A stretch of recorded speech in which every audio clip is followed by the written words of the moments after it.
Well. Welcome back for session two. And I hope that the break has refreshed all of us. And for this session, we have a person who is widely published analytic philosopher and an author. She received her PhD in English from Vanderbilt University in 1995, and she has published extensively in the theory of knowledge, specializing in formal epistemology and in its application to the evaluation of testimony and to the philosophy of religion. She defends the reliability of the Gospels and Acts in her books. One, Hidden in Plain View, where she talks about undesigned coincidence in the Gospels and Acts. Two, The Mirror or the Mask, where she talks about liberating the Gospels from literary devices. And most recently, the third one, The Eye of the Beholder, where she talks about the Gospel of John as historical reportage. I'm getting excited just by sharing about her, and it's none other than Lydia McGrew. Do note down your questions and save them for the Q&A sessions, which we'll be having at the end. And right now, let me just hand over the stage to Lydia. Let's welcome her with a round of virtual applause. Over to you. Thank you, Ankit, and thank you to Areopagus for this opportunity to speak to you. I have been asked to say just a few words about why I'm leaning back like this. I I have a chronic pain condition that makes this the most comfortable position for me to deliver, and that will enable me to focus more clearly on what I have to say to you today. So at this point, what I'm going to do is I'm going to turn off the camera, and I'm going to begin to share screen so that you can see my PowerPoint slides, and I will come back uh, with the camera during the question and answer roundtable that follows this session. So here we go.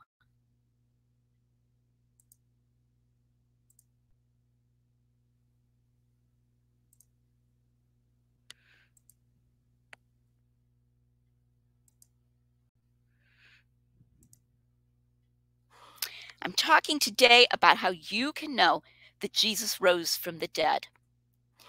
So Jesus died. Then what? And we might say, so what? It's not at all unusual for people to die. Most of us do. But what's remarkable is what happened next after Jesus died. Because his followers began to claim that he had literally, physically risen again from the dead. And they began to claim this within about 6 weeks publicly of his crucifixion. Well, that is at least somewhat unusual, and that's what we need to try to explain.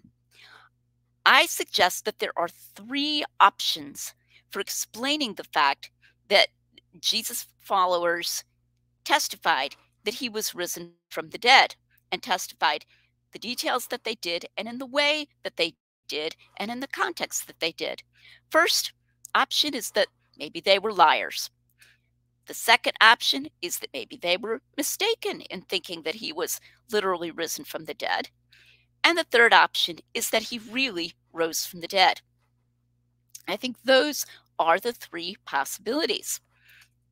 Okay, well, let's consider the first of them. Were they lying? Now, I want to say right now that when we're evaluating a claim like this, there is nothing wrong with considering the possibility of fraud. Christians should not shy away from that, like, oh, I'm offended. For centuries, the older apologists have not ducked that question, and they've considered it straight up. And they've been willing to say that in other cases of other alleged religious miracles, there was fraud. So, was this a kind of pious fraud perpetrated by at least some of his followers? I'm going to argue that the context of the claims that they made makes it very improbable that they were lying.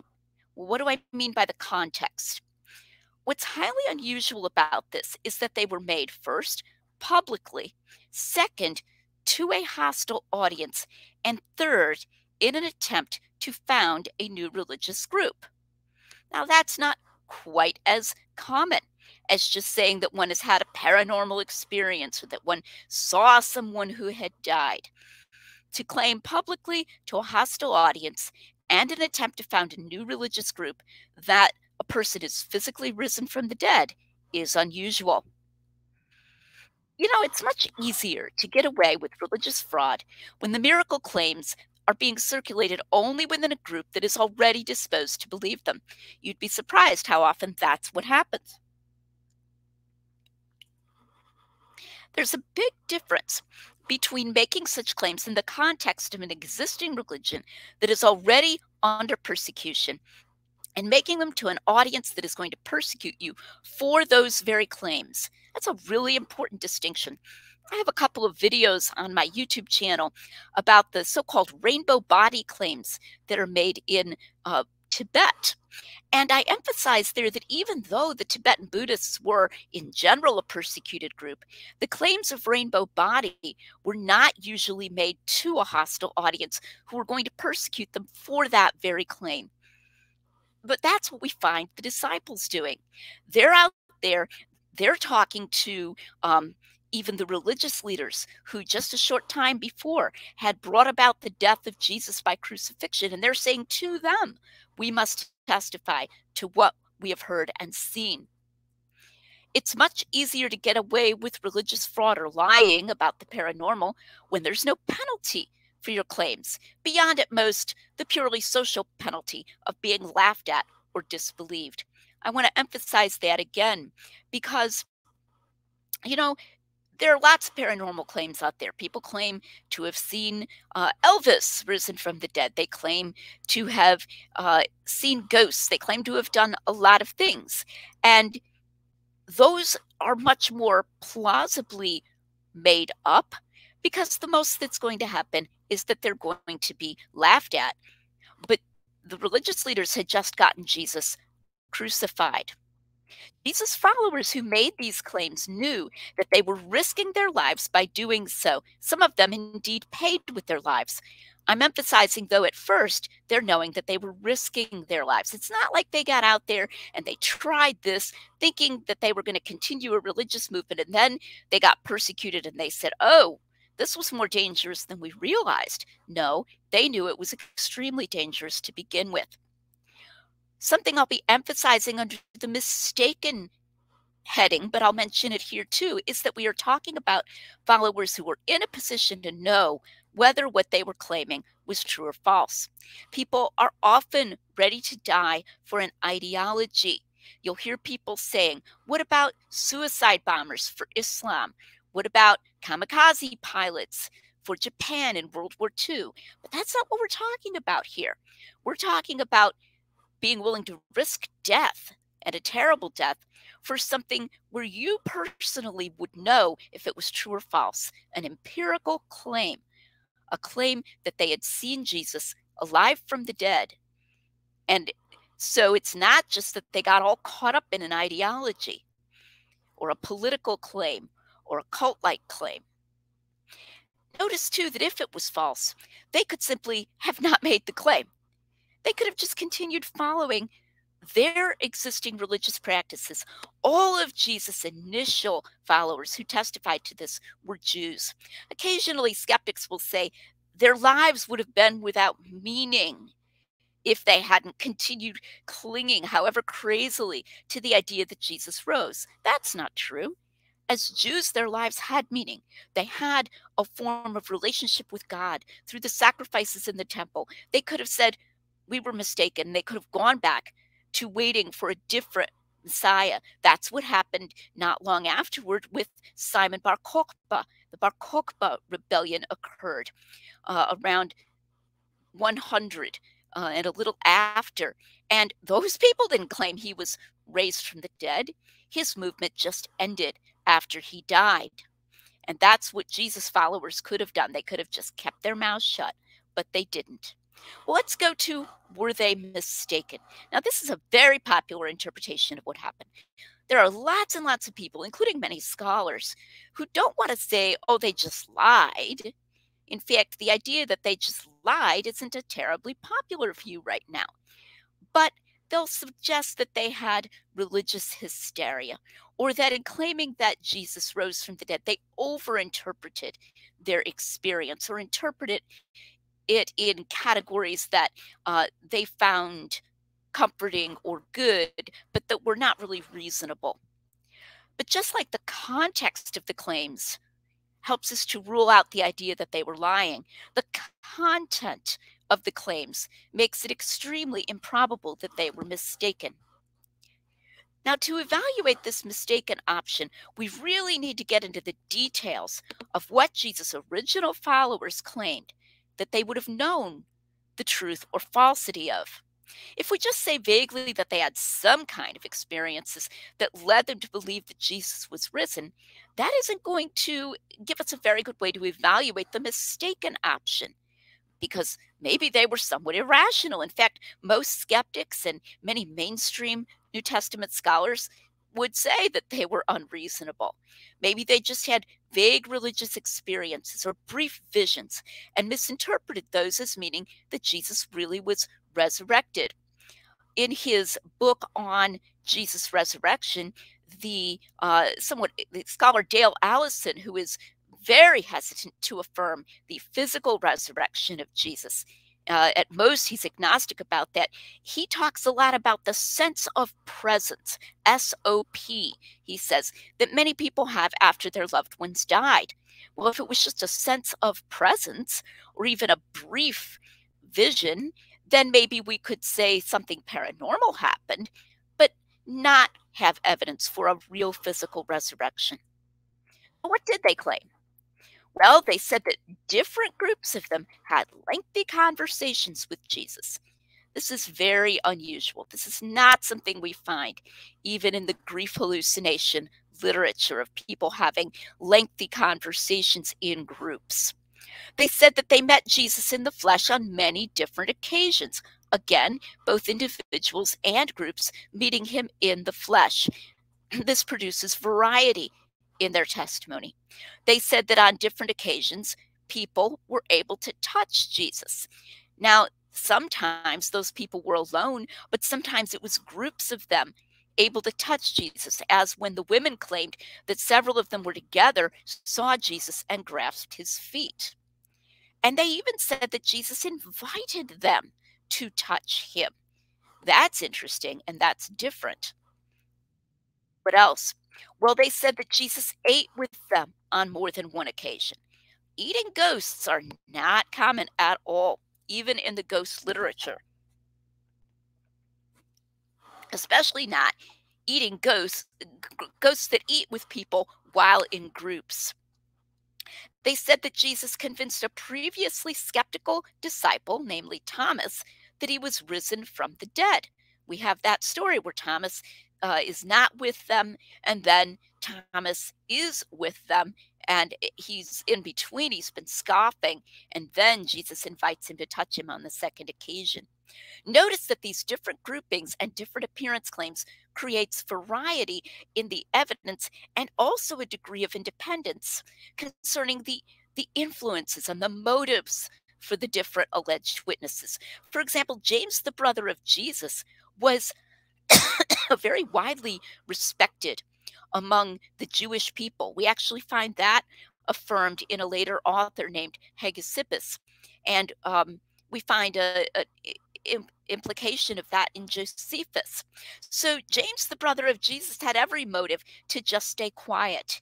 And yet we find him a leader among the disciples in the early church. He would have had different influences than those who had been disciples of Jesus all along through his ministry, which James wasn't. Joanna, for example, was the wife of Herod's steward, his household manager. Do you think the wife of Herod's steward or the husband of Joanna wanted his wife to be going around saying things that would make him look ridiculous? The women would have had different male relatives who would have influenced them differently. They said that Jesus was with them on earth for about 6 weeks after he rose from the dead. And then they said that after that, he went back to heaven. And then they distinguished the later visions that people had from the meetings that they claimed to have while he was on earth. So the vision of Stephen, for example, when he's being stoned, looks different from the meetings that are narrated in the Gospels where they're eating with him, he's talking to them for a long time and so forth. So they weren't confusing visions with appearances here on Earth. Now, these are not the kinds of things that you could just be mistaken about. My husband, Tim McGrew, likes to say to college students, suppose that a group of you were all together during spring break and you were with someone that you knew very well. And later someone told you that he had died prior to that time. You would say, no, no, no, we were meeting with him over and over again. We all went together on a trip over spring break, and we all saw him again and again and had big, long conversations with him. That's not the kind of thing that's just a religious enthusiasm or a sense of presence or seeing him at a distance or a brief vision. So, if this is really what they experienced, it was actually rational. It was actually reasonable for them to think that Jesus was physically risen and literally physically with them. Notice, too, that in these lengthy group experiences that they claimed, they would have been interacting with Jesus and with one another. So, for example, when they claimed that they had breakfast, about 7 of them had breakfast with him by the Sea of Galilee, they would have been handing Jesus the fish and getting the fish from him. Hey, Jesus, could you pass the fish over here?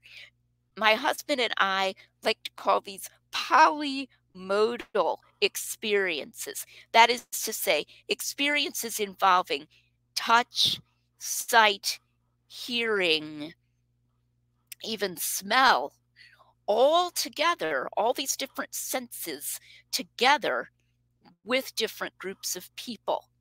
That's not what hallucinations are like, where they go on and on like this, and a whole group of 7 or 12 or more people are all interacting with each other, looking at each other, looking at this person that they're all hallucinating at the same time. Now, what this leaves us with is the final option of those 3.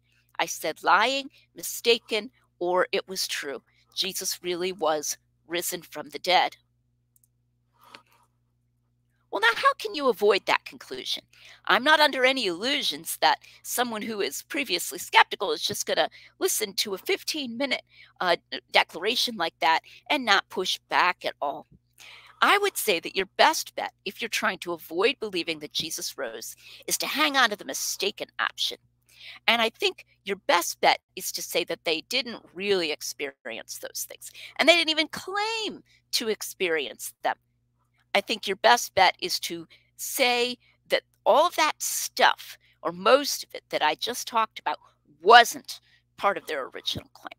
It was added later. It wasn't what the people in a position to know claimed.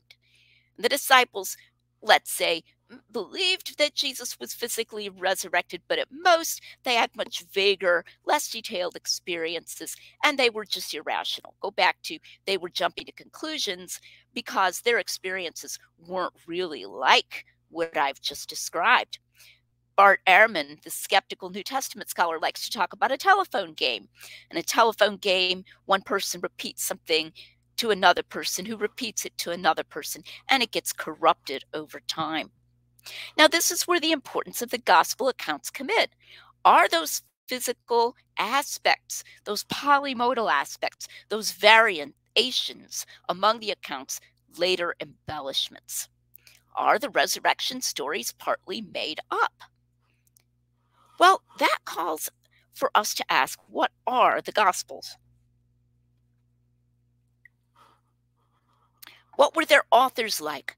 What was the relationship of truth to the Gospel authors? Did they feel free to invent parts that would be useful to their message? Or were they accepting things at many distances, many removes, as we say in English, from what really happened? I would argue, and I have argued at length, that the gospel authors were careful and honest and knowledgeable. They were close to the facts. Are the Gospels embellished? I'm claiming that they're not, that the gospel resurrection stories represent what the original people claimed. Now, that's not question begging, even if it's controversial, because it's not a miracle for the disciples to claim these things. So I'm not arguing in a circle. It provides, as I've argued, a very strong argument for a miracle if they did claim them. But as we've just seen, we could try to explain those claims as lies or as mistakes. But I'm not telling you that you have to accept the Gospels on faith, on blind faith. I'm saying that we can tell what these authors were like and what their accounts were like from other clues in their documents. Now, that's an interesting claim, and there's an awful lot of evidence relevant to it. What I'm going to give you here is what I would just call an evidence sampler. What kinds of evidence do we have for the honest and unembellished nature of the Gospels? Well, one kind of evidence we have is what's called external evidence. External evidence is evidence that connects the Gospels to statements and facts that we know of in other ways from outside the canon of Scripture. So an example would be tiny details of geography. For example, John's Gospel tells us that Bethany was about 15 furlongs from Jerusalem. And when we translate furlongs and then we find the place that is now known as Bethany, the town of Lazarus, it's called, it is just about that distance from Jerusalem. Now that's an indirect, but for that point, all the better for being indirect, confirmation. Or small details of culture, even details that have been scoffed at by skeptics. So, for example, one person could be considered the high priest, and another person could be called the high priest at the same time. At one time, skeptics scoffed at this and said that when the Gospels of Luke and John imply multiple high priests, they were just making a mistake. But actually, we find this confirmed in Josephus, who calls two different people who were alive at the same time high priests, plural. They were another pair of priests, but this was due to the Romans' habit of deposing one high priest and putting another one in his place, and while the first one was still alive. And that's exactly how John and Luke refer to them.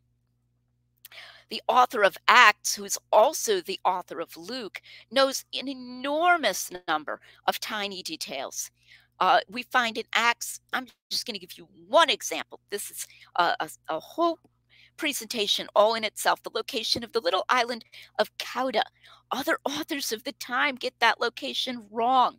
But when he describes it, when he's telling of the Apostle Paul's ship voyage, he implies indirectly its location correctly. And we found that island of Cauda, showing that he was present on that voyage very plausibly and was a companion of Paul. And so therefore he would have had a chance to talk to the disciples. And there's evidence of his actually interviewing Peter. Now, you couldn't just look this stuff up. There was no atlas in a public library that you could just go to and just sit down and look it all up and then weave it into a historical novel. It didn't work that way. As I mentioned, other authors of the time even got that location wrong. What about internal evidences? Now, these take a little more to set up, but I'm just going to give you a sampler of them. One kind that I've written a whole book on, called Undesigned Coincidences, connects the different accounts of the Gospels and the casual things that they casually mention. That casualness is very important. Here's just one example. At the feeding of the 5,000 account, in John, Jesus says to Philip, "Where can we buy bread that these may eat?" Now, he wasn't really going to send them to buy bread, but he's got, I think, a little twinkle in his eye there and wants to see what the disciples will say. But why did he ask Philip? Well, there's one chance in 12 that Philip was just the one standing there, but we can do a little better than that. In the Gospel of Luke, completely different gospel, we hear it mentioned that this took place near a town called Bethsaida. Well, so what? Well, if you go back to a different passage, two different passages, in fact, in John, but not even close to the feeding of the 5,000, John casually mentions that Philip was from Bethsaida. But he doesn't bring that up or the location when he tells about the feeding. You have to put all these three little puzzle pieces together to get that Jesus was probably saying to Philip, where can we buy bread? Because Philip was from nearby. That makes sense, and that's what we call an undesigned coincidence. But notice how casual they are. They don't seem to be trying to fit their accounts together. We also have something that I've called unexplained illusions. I talk about this both in The Mirror or the Mask and in The Eye of the Beholder. Here's just one example. What was the argument about in John 3? In John 3, John mentions that the disciples of John the Baptist, a different John, were arguing about purification rites with another Jew. And purification rites were important to them. And they come to their leader, their rabbi, John the Baptist, and they say, teacher, that man, and they mean Jesus, whom you spoke of and pointed to, he's baptizing and everybody's coming to him. So they're complaining that Jesus is more popular. And John the Baptist answers them, and he's humble, and he says that Jesus must increase and that he must decrease. What gets dropped? The dispute. What was it about? How did John the Baptist address it? How did his answer address it? No idea. Never explained. Now we find that we drop in unexplained allusions when we're truthfully talking. We forget that our audience may not know what we're talking about. If I'm speaking to an elderly person and I say that someone DM'd me, that person DM'd me, and that person isn't on Twitter, that person isn't on Facebook, I may forget that they don't know what DMing is. I mentioned this conference to my sister-in-law, who passed it on to my father-in-law, and she had to ask me on his behalf, where is this conference taking place? And when I said it's based in India, she passed back to me that he said, is Lydia in India? Because he is not familiar with online conferences. And then I realized that he wouldn't understand that Areopagus was an online conference. So then I explained it to him. But when I first mentioned Areopagus 2022, I didn't explain it because it didn't occur to me. I was just telling about Areopagus. It didn't occur to me that he wouldn't know what an online conference was. This happens all the time when people are unself-conscious. And we find the gospel authors being unself-conscious like this of what their audiences would know and wouldn't.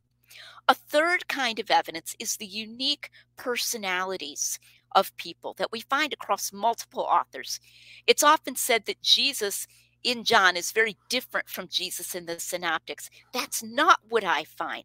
And I support with multiple data points his being the same person, but in different stories in all four Gospels. And the same is true of Peter.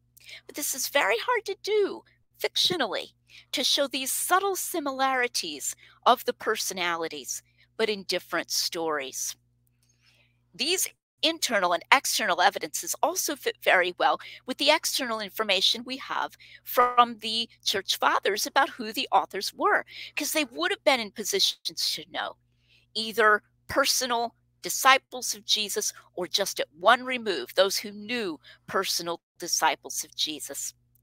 Now, if these authors are that reliable, then I think we can argue that they didn't make things up. And we can argue that they were careful about what to include. They weren't just, carelessly telling something from a unreliable source where they were just passing something on that they had no reason to believe was true. And that they were either actual eyewitnesses themselves or that they were very close. It looks like they then recorded what the original witnesses claimed. Now that's my data point, that they recorded what the original witnesses claimed. And then, as you remember, I did an inference to the best explanation among those three options: lying, mistaken, or telling the truth, that the best explanation of those original claims was that Jesus really was risen from the dead. This view of the Gospels is a unified view. It explains all the evidence much better than a disunified view. You'll sometimes see a disunified view where someone will say, well, they get all those things right, but those are nuggets of information. Those are just like little nuggets of information. And then over here, they were making things up. I call that a schizophrenic view of the authors. That they're reliable, reliable, reliable, they're truthful, truthful, truthful, and then suddenly, boom, they start embellishing this account of the most important event that they record throughout the entire gospel. Now, that's not a very unified view. It's a psychologically disunified view where we have all these signs of truthful testimony, but suddenly at other times they're considering themselves to have license and freedom to invent and change the facts. I would ask you to consider the implausibility of that disunified view where the authors of the Gospels are going back and forth between truthfulness and untruthfulness. And that brings us back to the all-important questions. Who is Jesus? What happened after he died? Did he really rise again? I'm not asking unbelievers to accept the conclusion that he rose again on blind faith. If you do not believe in Jesus, if you are a skeptic, I'm not saying just take the Gospels on faith. Nope. I'm asking unbelievers to accept that Jesus rose again because that's the best explanation of all the facts and all the evidence put together.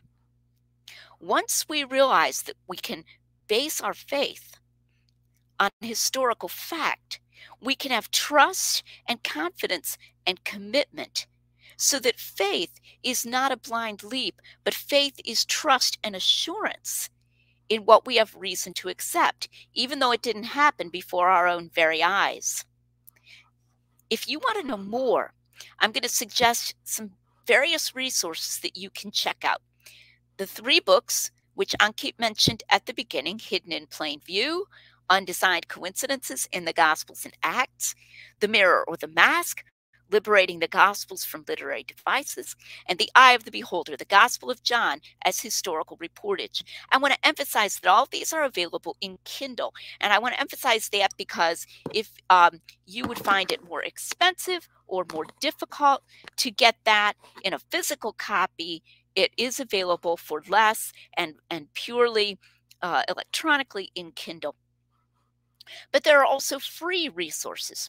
You can find my author page on Facebook. That's Lydia McGrew Author, and you can follow that. You can also subscribe for free to my YouTube channel. My YouTube channel is just Lydia McGrew. You can also email me, lydiamcgrew@gmail.com. I want to emphasize, please be sure to introduce yourself just briefly when you write. You can tell me that you saw me on Areopagus 2022. You can tell me whether you're a believer or an inquirer or whatever, just something brief. Also, I would suggest that you emphasize a specific question that you have to ask that is really a question you have, rather than emailing me a link to an entire long presentation and saying, give me your thoughts on this whole presentation. I would prefer to address a specific question that is bothering you or concerning you. But you're very welcome, very free to do that. So at this point, I'm going to stop screen sharing. And I'm going to go back here to Areopagus for myself. And I think we're going to be free to go to a break at this point, and we'll be back for a roundtable in a few minutes. Wow. Thank you, Lydia, for that amazing session. And praise God that you could join us and be here for such a long time, given your physical situation. But then all glory to God. And I'm sure that all our audience enjoyed the really insightful session which you took. So she deserves a round of virtual applause, right? So just keep it rolling. And now we'll go for a short break of about 10 minutes. And After the break, we'll come back for the roundtable panel session, which will be hosted by Laneige Garrison, and we'll have Tyson, Lydia. Along with them, we'll have Paul Gold joining them in the panel. So, see you at the next session. Thanks.